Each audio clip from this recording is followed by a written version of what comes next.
All இன்றைக்கி வந்து பார்த்திங்கன்னா வீடியோ வந்து நான் பிரேக்ஃபாஸ்ட் முடிச்சுட்டு அதுக்கப்புறம் தான் எடுக்க ஆரம்பித்தேன். பிரேக்ஃபாஸ்ட் முடிச்சுட்டு பாத்திரம் கடந்துச்சு.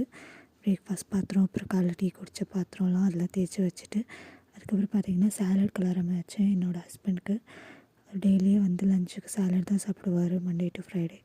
சாலட்டில் பார்த்திங்கன்னா லேட்டஸ் இருக்கும், கேப்சிகம், டொமேட்டோ, ஆலிவ்ஸ், கேரட், இந்த 5 வெஜிடபிள்ஸ் போட்டு ஒரு ரேஞ்ச் மாதிரி ஒன்று இருக்கும், அதை அதில் மிக்ஸ் பண்ணி சீஸ் போட்டு மிக்ஸ் பண்ணி வச்சா அவரோட லஞ்ச் ரெடி. அப்புறம் பார்த்திங்கன்னா டின்னருக்கும் ரெடி பண்ணிட்டேன். எப்பொழுதுமே மத்தியானமே டின்னரை செஞ்சு வச்சுருவேன் கையோட. பிகாஸ் தனியாக டின்னர்னுட்டு செய்ய வேணான்ட்டு நைட் சப்பாத்தி மட்டும் செஞ்சுக்குவோம் நாங்கள். ஸோ அன்றைக்கி பார்த்திங்கன்னா க்ரீன் ஆனியன் அண்ட் பொட்டேட்டோ போட்டு சப்ஜி தான் செஞ்சுட்டு இருந்தேன். அது அடுப்பில் போட்டுட்டு அந்த கேப்பில் வந்து பீட்ரூட் தான் கட் பண்ணி வேக வச்சுட்டு இருந்தேன். டெய்லி ஒரு பீட்ரூட் வந்து வேக வச்சு சாப்பிட்டா நல்லது அப்படின்னு சொன்னாங்க. ஸோ எல்லாருமே சாப்பிடுவோம் வீட்டில். எல்லாருக்குமே பிளேடும் நல்ல ஃப்ளோ இருக்கும் அப்படின்னு சொல்லிட்டு ஐலேண்ட் ஃபுல்லாக சாமான் இருந்துச்சு. ஸோ அதெல்லாம் க்ளீன் பண்ணிகிட்டு இருந்தேன். ஸோ அவ்வளோதான் இந்த வீடியோ. நெக்ஸ்ட் வீடியோவில் பார்க்கலாம். பாய்.